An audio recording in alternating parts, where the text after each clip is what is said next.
Em agosto de 2025, uma equipe internacional de exploradores marinhos enfrentava um desafio que nenhuma expedição anterior havia conseguido superar: localizar com precisão 13 navios de guerra perdidos nas profundezas do Iron Bottom Sound. Esses navios descansam a mais de 800 metros de profundidade desde 1942, e suas localizações exatas foram debatidas por 83 anos.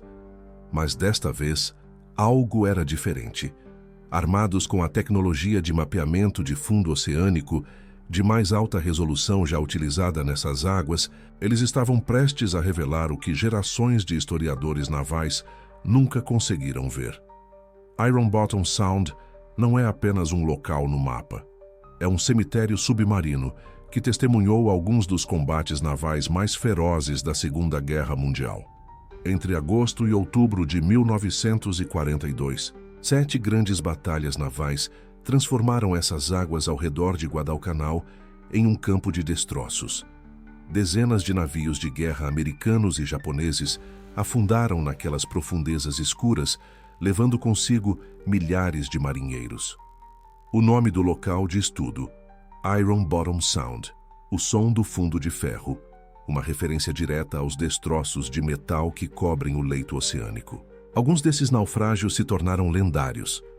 O USS Atlanta, um cruzador antiaéreo que afundou em 9 de agosto de 1942. O USS Wasp, um porta-aviões que foi torpedeado em 15 de setembro do mesmo ano. E o destroyer japonês Teruzuki, um navio que desapareceu nas profundezas carregando armamento mortal que permanece intacto até hoje. Durante décadas, os locais exatos desses destroços permaneceram imprecisos. Algumas embarcações nunca foram localizadas. As profundidades extremas do Iron Bottom Sound tornaram pesquisas anteriores praticamente impossíveis com as tecnologias disponíveis até recentemente. É aqui que a história de agosto de 2025 se torna fascinante. A equipe internacional reuniu especialistas em arqueologia submarina, oceanógrafos, historiadores navais e engenheiros de robótica. Mas o que realmente os diferenciava das expedições anteriores não era apenas o conhecimento humano, era a tecnologia. Veículos operados remotamente, conhecidos como RIUVs, equipados com sistemas de imagem avançada, capazes de capturar detalhes em condições que nenhuma câmera anterior conseguiria.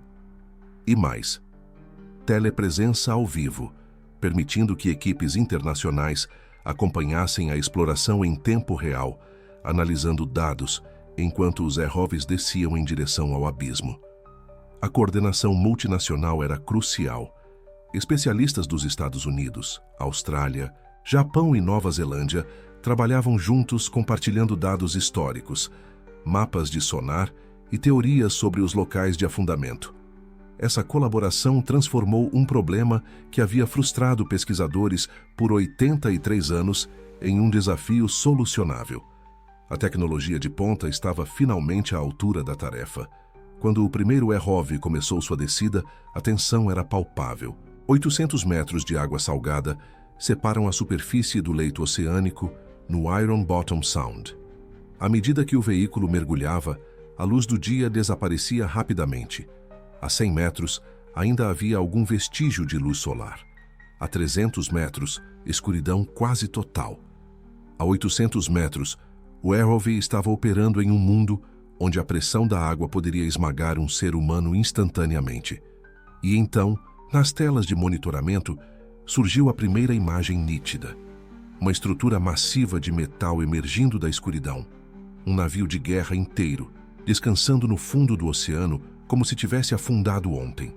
O casco estava coberto por décadas de sedimentação marinha, mas a forma era inconfundível. E o mais impressionante, o navio ainda estava armado.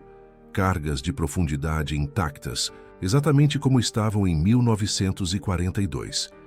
Armamento operacional preservado pelo frio extremo e pela escuridão total do fundo oceânico.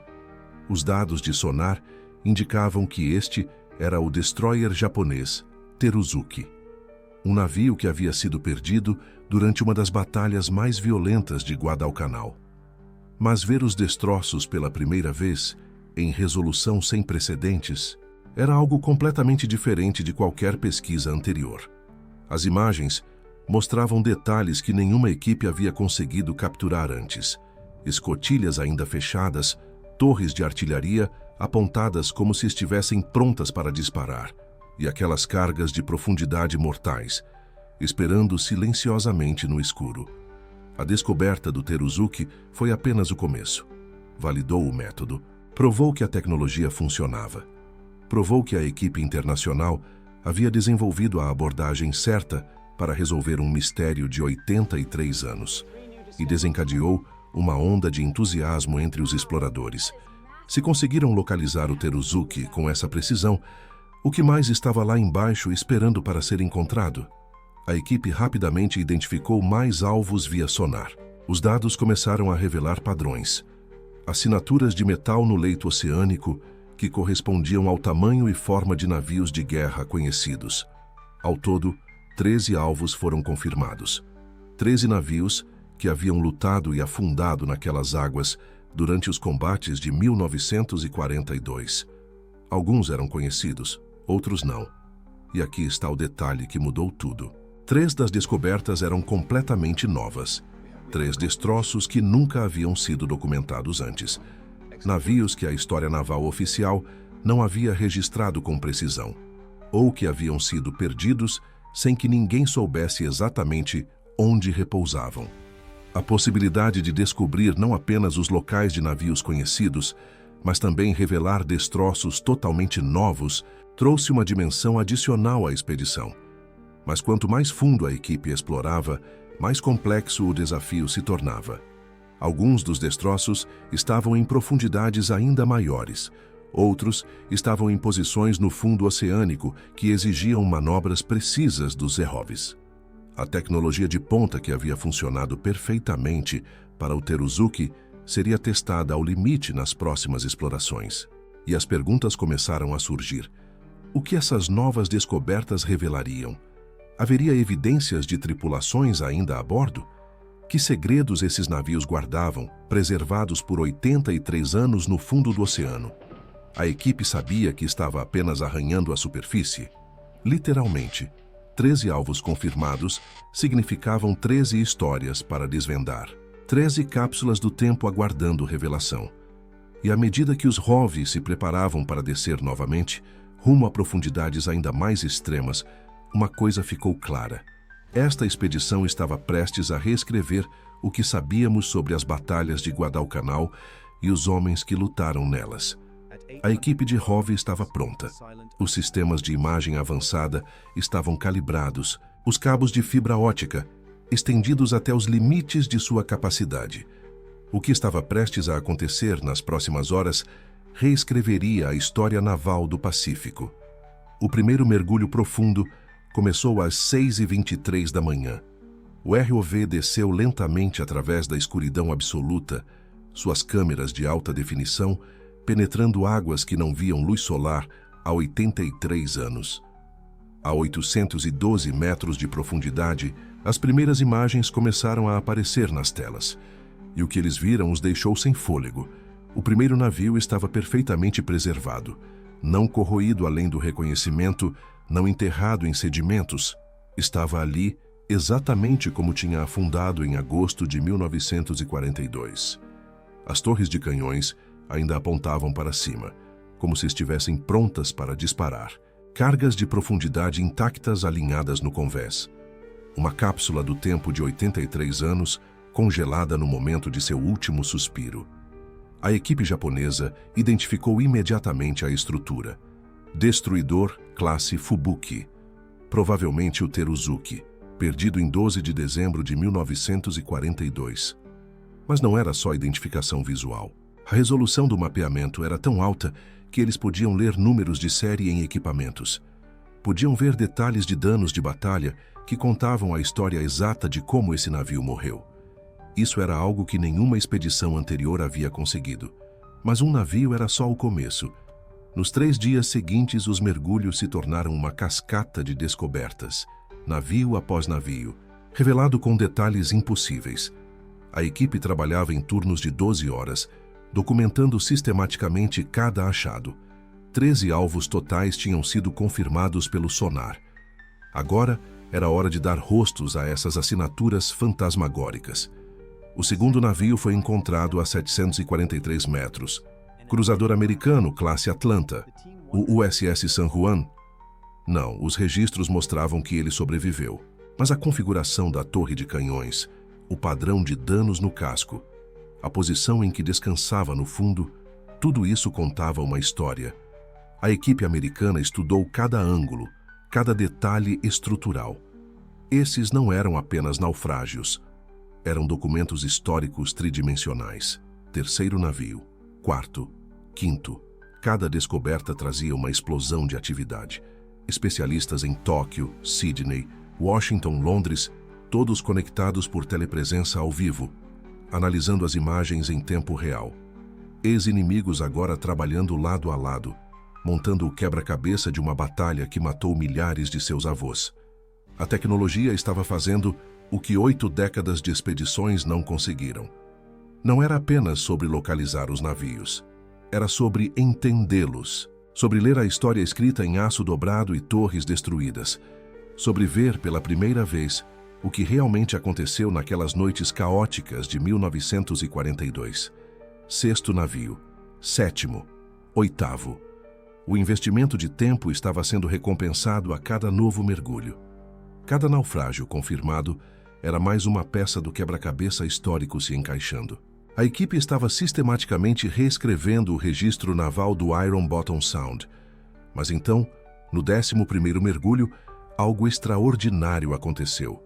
O ROV estava vasculhando uma seção do fundo do oceano que os mapas históricos diziam estar vazia.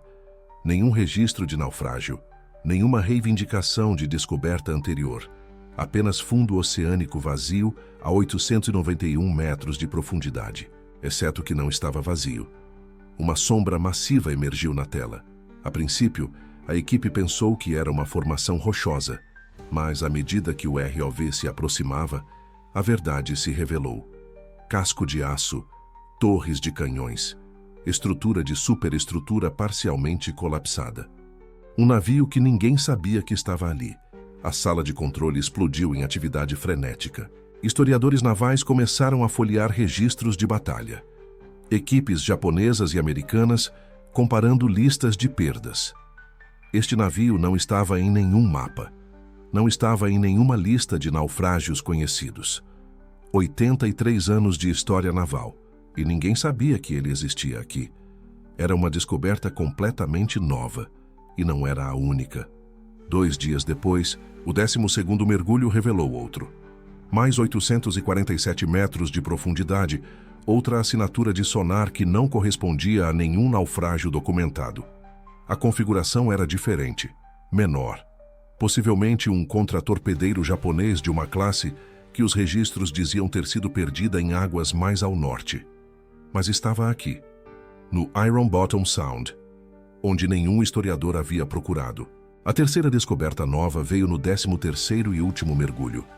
932 metros, a maior profundidade que a equipe havia tentado. O ROV estava operando no limite absoluto de sua capacidade quando as câmeras capturam algo que fez todos na sala de controle congelarem.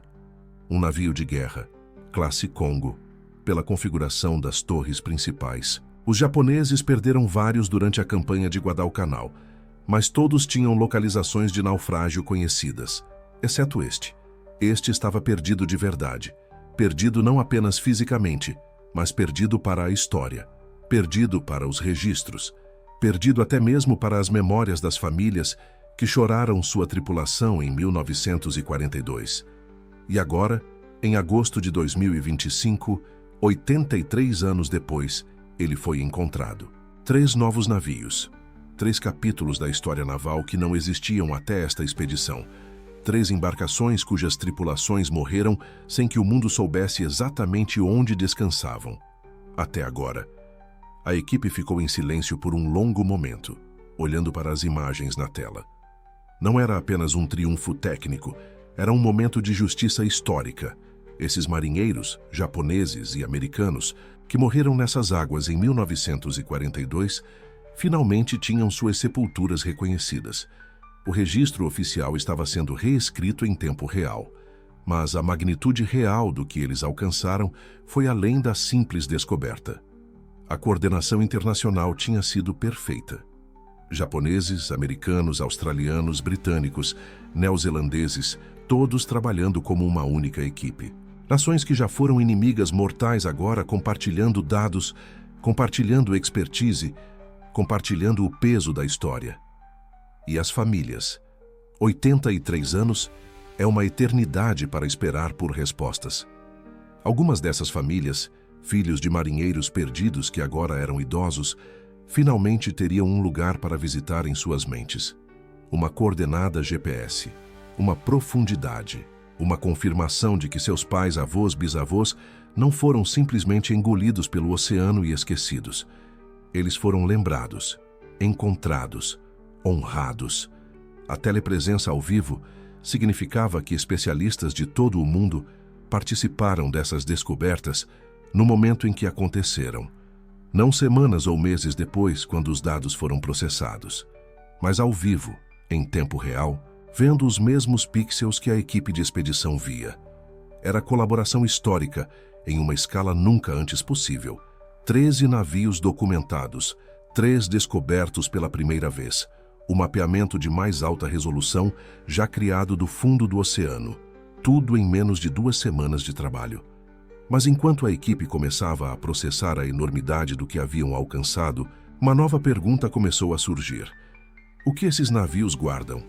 83 anos intocados no fundo do oceano, sem caçadores de tesouros, sem perturbação, apenas silêncio, escuridão e preservação. Esses não são apenas naufrágios, são arquivos, registros operacionais, inovações técnicas, artefatos pessoais, tudo congelado no tempo. A qualidade da preservação era surpreendente. Cargas de profundidade ainda nos conveses, torres de canhões ainda operacionais, estruturas internas visíveis através de buracos de batalha. Se alguma coisa pudesse revelar segredos sobre táticas navais de 1942, sobre tecnologia de guerra, sobre a vida diária dos marinheiros nesses navios, seriam essas cápsulas do tempo perfeitamente preservadas. Mas o que exatamente eles revelariam? Como os padrões de dano mudariam nossa compreensão das táticas de batalha noturna? Como as inovações técnicas, preservadas a bordo, informariam a evolução do design naval? Como os registros operacionais, se recuperáveis, reescreveriam cronogramas de batalha aceitos? Essas perguntas estavam começando a tomar forma, enquanto a fase de descoberta chegava ao fim, porque a descoberta era apenas o primeiro passo. A análise e a compreensão, a integração dessas descobertas no registro histórico, isso estava apenas começando. E se a fase de descoberta tinha sido essa revolução, o que a fase de análise revelaria sobre a verdadeira natureza da Guerra do Pacífico em 1942? A equipe preparou seus dados. 13 navios documentados com resolução sem precedentes. 3 descobertas completamente novas. Gigabytes de imagens de alta definição. Modelos 3D de cada naufrágio. Coordenadas GPS precisas. Avaliações de integridade estrutural. Tudo pronto para a próxima fase. A fase em que essas sepulturas silenciosas finalmente contariam suas histórias. E agora, com 13 navios mapeados em resolução sem precedentes, a equipe da expedição de agosto de 2025 começa a próxima fase crucial, o exame detalhado de cada destroço.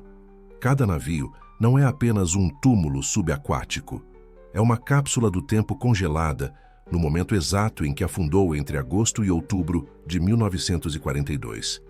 E o que eles estão descobrindo está reescrevendo nossa compreensão das operações navais da Segunda Guerra Mundial. Os padrões de dano revelam segredos táticos que nenhum relatório oficial capturou completamente. No USS Aaron Ward, os arqueólogos marinhos identificam trajetórias de torpedos que demonstram a precisão mortal dos submarinos japoneses da classe I-19. Os canhões ainda apontados para o céu contam a história de tripulações que lutaram até o último segundo. Nas estações de controle de fogo, equipamentos intactos preservam as configurações exatas usadas durante os combates noturnos. Cada detalhe adiciona uma camada de precisão ao nosso conhecimento histórico. O HMAS Canberra oferece evidências tangíveis do caos da Batalha da Ilha de Savo.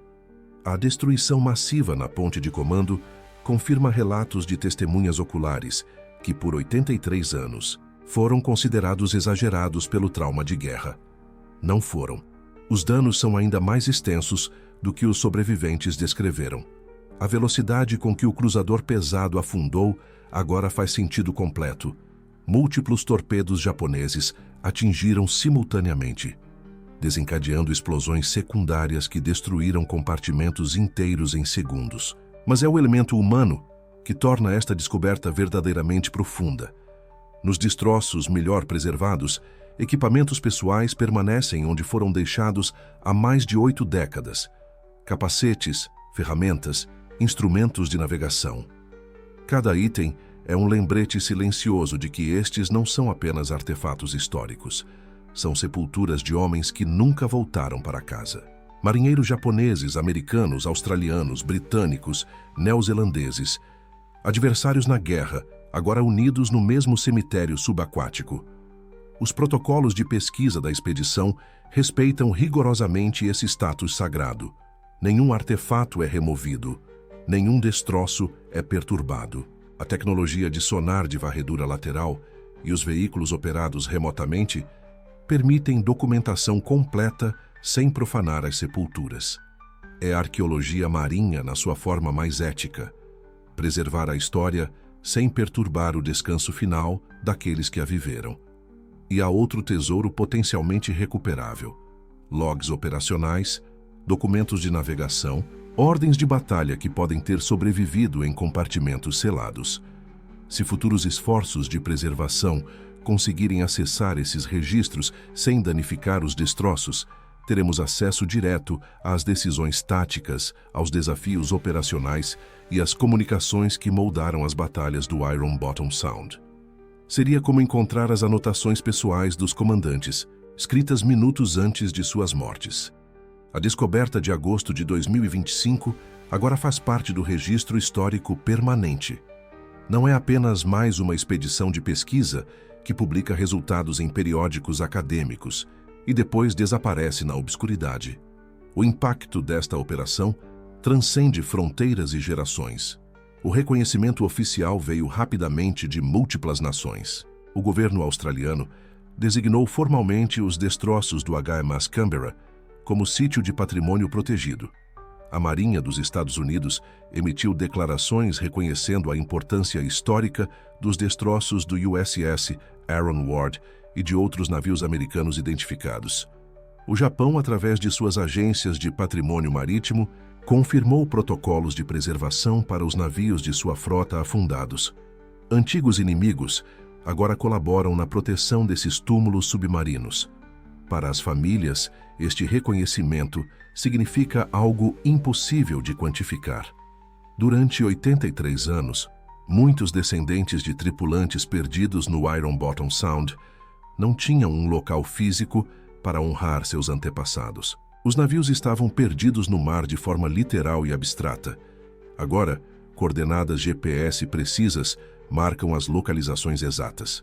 Cerimônias virtuais de homenagem foram organizadas usando as imagens de sonar de alta resolução para permitir que famílias de todo o mundo prestem suas homenagens finais. Um neto de um marinheiro do HMAS Canberra descreveu a descoberta como o fechamento que minha família procurava há 3 gerações. Uma bisneta de um tripulante do USS Aaron Ward disse que finalmente conseguiu visualizar onde meu bisavô descansa. Estas não são apenas estatísticas ou coordenadas oceânicas, são conexões humanas restauradas através de décadas de separação e silêncio. Os protocolos para pesquisas futuras agora estão estabelecidos. Qualquer expedição que queira estudar os destroços deve obter aprovação de múltiplas autoridades nacionais. Devem demonstrar capacidade técnica para documentação não invasiva. Devem apresentar justificativas científicas claras para qualquer operação. e, acima de tudo, devem respeitar o status dos destroços como sepulturas protegidas. Este é o legado institucional da expedição de 2025. Transformar o Iron Bottom Sound de um cemitério esquecido em um patrimônio histórico internacional rigorosamente protegido. Mas o impacto desta descoberta vai muito além dos 13 navios específicos que foram mapeados. O legado técnico estabelece um novo padrão global para a arqueologia de águas profundas. A tecnologia de sonar de varredura lateral, em profundidades de até 1.000 metros, combinada com veículos autônomos submarinos equipados com sensores de última geração, criou os mapas de fundo oceânico com maior resolução já produzidos para sítios arqueológicos. Outras expedições em todo o mundo agora têm um modelo comprovado para replicar. Destroços na costa da Normandia, naufrágios do Atlântico Norte, perdas do Pacífico Sul todos, podem ser mapeados com esta mesma precisão. O modelo de cooperação internacional também define um precedente crucial. Quando a expedição começou, havia preocupações legítimas sobre como nações que foram inimigas mortais há 83 anos poderiam colaborar na preservação de sítios onde seus cidadãos se mataram mutuamente. A resposta foi surpreendente. Honrar os mortos transcende rivalidades históricas. Austrália, Estados Unidos e Japão não apenas cooperaram, eles estabeleceram protocolos conjuntos que servem como modelo para futuros esforços de preservação histórica em zonas de conflito. E há a conexão humana fundamental que esta descoberta restaura. Em 1942, durante as batalhas mais intensas do Iron Bottom Sound, marinheiros de ambos os lados demonstraram coragem extraordinária, enfrentando probabilidades impossíveis. Muitos lutaram até o final absoluto, recusando-se a abandonar suas estações mesmo quando seus navios estavam afundando. Outros sobreviveram horas na água antes de serem resgatados ou perdidos. Durante décadas, essas histórias de coragem foram contadas, mas faltava o componente físico à prova tangível de onde e como esses homens deram suas vidas. Agora, 83 anos depois, a tecnologia moderna finalmente permite que honremos adequadamente esse sacrifício. Cada destroço mapeado é uma promessa cumprida. Nós não esquecemos. Nós finalmente encontramos vocês. E agora o mundo inteiro saberá onde vocês descansam. Este é o verdadeiro legado da expedição de agosto de 2025 ao Iron Bottom Sound. Não são apenas dados científicos ou reconhecimento acadêmico, é justiça histórica restaurada através de determinação humana, cooperação internacional e inovação tecnológica. É a prova de que, mesmo 83 anos depois, enigmas que pareciam impossíveis de resolver podem ser desvendados quando as pessoas certas se recusam a desistir. A história nos ensina que a determinação supera a impossibilidade, que a cooperação conquista a rivalidade, que a tecnologia moderna pode responder perguntas que gerações anteriores consideravam sem resposta. E que honrar o passado não é apenas um ato de respeito, é uma responsabilidade que transcende o tempo. 13 navios perdidos, 83 anos de mistério. Uma expedição que se recusou a aceitar que algumas respostas estão perdidas para sempre. E agora, famílias em todo o mundo têm o fechamento que procuravam. Historiadores têm evidências que reescrevem capítulos inteiros da Segunda Guerra Mundial. E o Iron Bottom Sound finalmente recebe o reconhecimento e a proteção que sempre mereceu. Se você ficou fascinado por esta história de como tecnologia moderna e cooperação internacional desvendaram um dos maiores mistérios da Segunda Guerra Mundial, curta este vídeo e inscreva-se no canal. Trazemos histórias de inovação, coragem e descobertas que mudaram o mundo e que você não encontrará em nenhum outro lugar.